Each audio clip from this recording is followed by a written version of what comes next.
Well, I think a lot. I think I learned a lot from first instructs, being my first time back in baseball in 12 years. And then I think I learned a lot in Arizona Fall League. And um, I think offensively, defensively, running the bases, everything.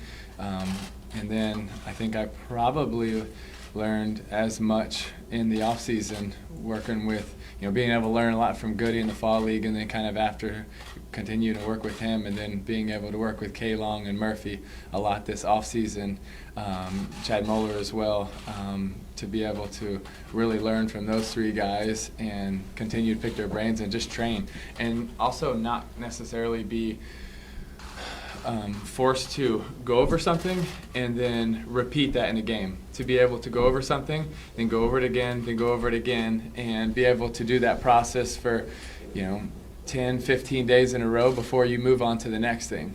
And I think for me, that's something that I'm really looking forward to, kind of taking a lot of the practice and the knowledge and things I've learned and try to, apply it to Thank you, Tracy. practice every day, and then eventually games, and then games every day, and so I'm excited about that.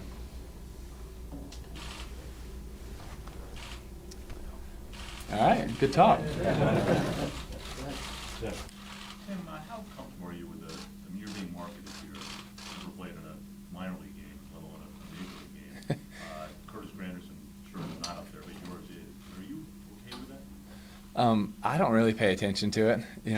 I drive in the back and I go get my uniform on. I get stretched. I just got done with the core workout, and I'm gonna go get ready for practice here in a minute. And I just kind of focus on what I can control, and my attitude, my effort, my focus, and trying to get better every single day. And I'm not going to worry about what everyone's writing or what everybody's thinking or however I'm being marketed. I think for me, I just want to be able to continue the process, enjoy the process, enjoy every day, get to know my teammates, and have fun out there.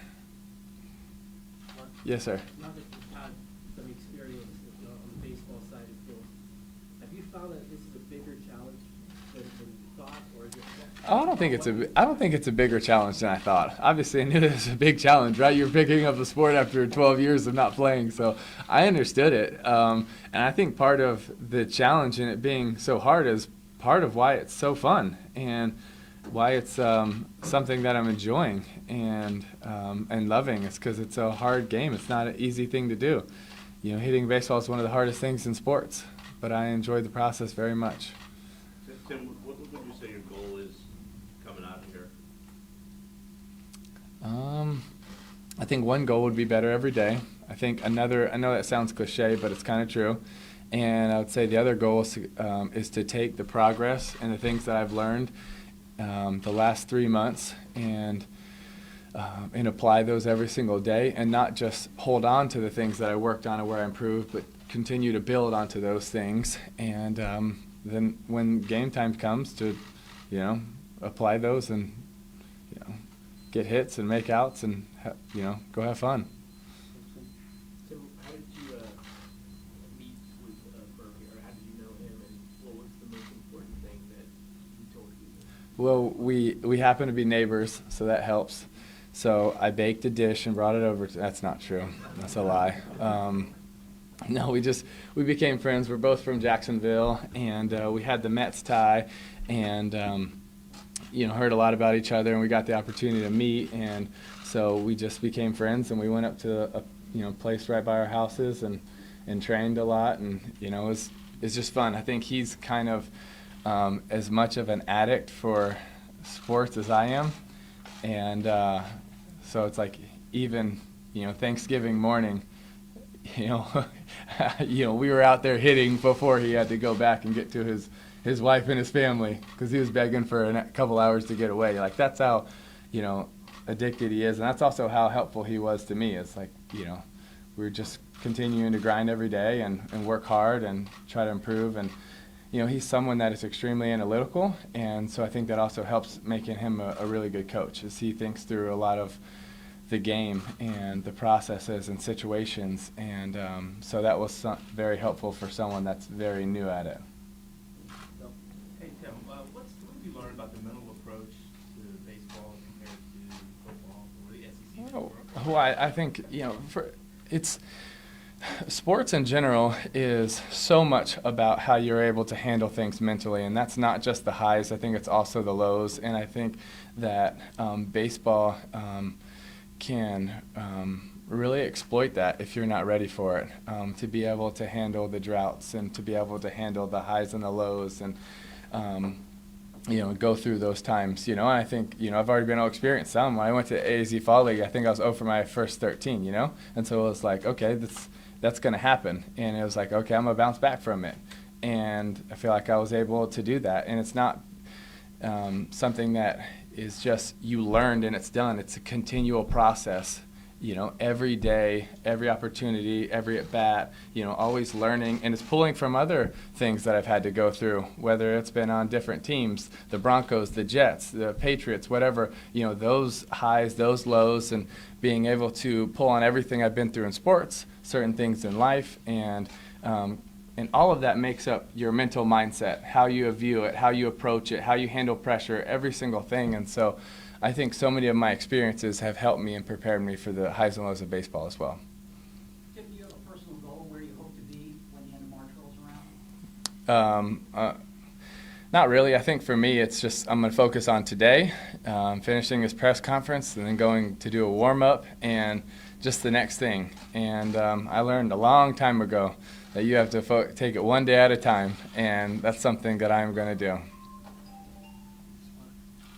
Ultimately, what do you think the chances are of ever playing in Major League Baseball? I don't know. I don't have to give my chances. Do you think it's any closer now than it was when you started this process? I mean, gosh, I hope so. That's why we put in the work. But it's also, that's not just the ultimate goal. The ultimate goal is to be able to enjoy it every day. And I can honestly sit here before every one of you and say I've had so much fun training, pursuing it, getting hit, striking out, whatever it's been. And but I know today's just the next day in that process, and I'm going to enjoy that. But hopefully be able to have a chance to do that one day. Tim, along those lines, just kind of walk through the parking lot on the way here to the conference. A lot of people were excited. This buzz. A lot of people want to see you succeed. What do you have to say maybe to these people that are so much rooting for you and want you to see you on the big field one day? Well, I always appreciate all the support and all the fans that will come out and cheer me on and are supportive. That always means a lot. You always want to be able to make people happy, make people smile. If they come out and watch you, give them something fun to see. But at the same time, that's not the end goal. I would love to do it, but it's not the end of the goal. The end goal is to be able to enjoy it every day, to pursue something that is a dream. That's hard. That's not easy.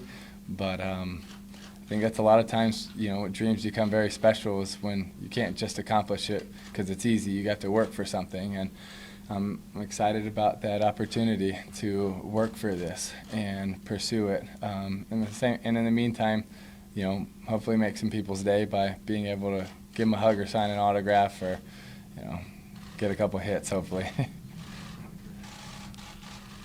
Yes, ma'am. Now, right now, I know you're coming off of your big Night to Shine event, and then you have your foundation golf tournament this weekend. Do you find it hard to kind of balance fulfilling those passions but also keep up with the brand on the field to really make a name for yourself on this team while also kind of staying true to what you believe in outside of work? That's a good question, but not at all. I find all of those things help me so much more in playing sports and playing baseball than I could possibly imagine, because what we do with the Night to Shine and the Worldwide Prom for people with special needs and seeing lives being changed in 11 countries and really all around the world, when you're able to celebrate them and let them know they're special and someone realizes for the first time that they're loved and they walk down a red carpet, that can be life-changing for people. And so to be able to be part of that and see that and now be able to take that mindset to a field, because so much of handling sports is handling pressure. Well, what pressure do you have if you're 0 for 12 and you're at the plate versus someone that is fighting for their life, versus someone that, we picked up on the side of the street in Haiti because they're crippled or they're not wanted or they're thrown in the garbage? Like, how do you compare those things? And for me, there's not a comparison, and that's why you're able to handle sports as a game, because it still is. Yeah, we can pursue it, we can give so much of our time, energy, and effort to it, but at the end of the day, I know that's not why I'm here. It's not my biggest purpose. It's not my biggest calling. It's not what I want to be. It's not how I want to be known in my life. It's not as a football player, as a baseball player, as someone that worked hard to accomplish those things. I want my life to be so much more than that. I want to be someone that was known for bringing faith, hope, and love to those needing a brighter day in their darkest hour of need. And that is something that is a life calling for me, and so it's so much bigger than sports. But I am so grateful for sports because it's given me a platform to be able to share and love and care for people all over the world. So I wouldn't trade that for anything, but they do have very distinct, separate places, and I like to keep them there as well. First time I met you last year, you were, I'm assuming, renting. Thinking about becoming a permanent resident here in Portsmouth? Am I thinking about becoming a permanent resident? I'm enjoying where I'm at right now, and we're figuring it out, and I guess I'll be here for the next month or so, and then finding out the next place I'll be. But yeah, I don't know. We'll see. Yes, sir. Do you think you got a fair shake with the Jets? Where'd that come from? Been holding on to that one for 3 years.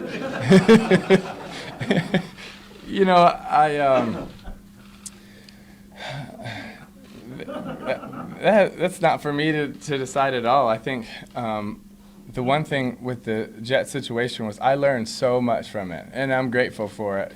For the highs there, which weren't really many, but for a lot of the lows, like that was not necessarily the most fun situation, but there's so many things that I learned, and I feel like I tried to learn, improve in myself and the way I would handle things, and so I think that you go through, everything happens for a reason. That situation happened for a reason. I learned so much from it, and I'm grateful for it. I can honestly say that. Yes, sir. Have you met the guys in here, or will you meet the guys, or will you wait until you get called to play? I haven't met everybody, but I've met a lot of people in passing, whether it's in Arizona training, got to, hit with a lot of the guys, Kevin, Curtis, a bunch of different guys, met David in the fall, so have met a lot of different guys, but not necessarily by coming in here, just Right. in the course of life. Right. Will you So. go in there today? No, I'm going to go back and warm up when I finish this. Yes, sir.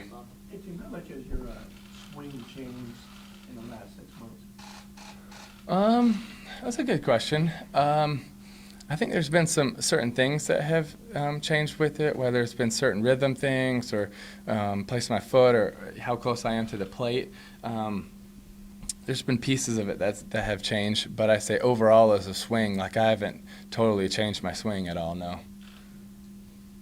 Yes, ma'am.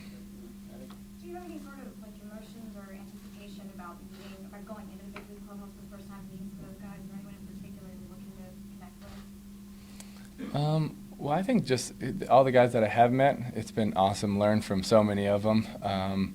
Looking forward to meeting the rest of the guys. And I think for me, the biggest thing about ever being part of a new team or meeting new guys is so much having to do with respect. And not by the previous knowledge of who someone is, but by what they get to see every day. So when I am around new guys, and that's in the minors and the bigs, whoever it is every day them seeing why I'm here and the character in which I'm trying to work and play. And I think so much of it is trying to just earn respect by not what you knew me by or what you saw on TV or what y'all are going to say after this press conference, but how they get to see my work every day and the way I go through drills, the way that I practice, the way that I treat people, all of those things. And I think that would be a goal for me. Anything else? Thank you, Tim. All right. Thank you, guys. God bless.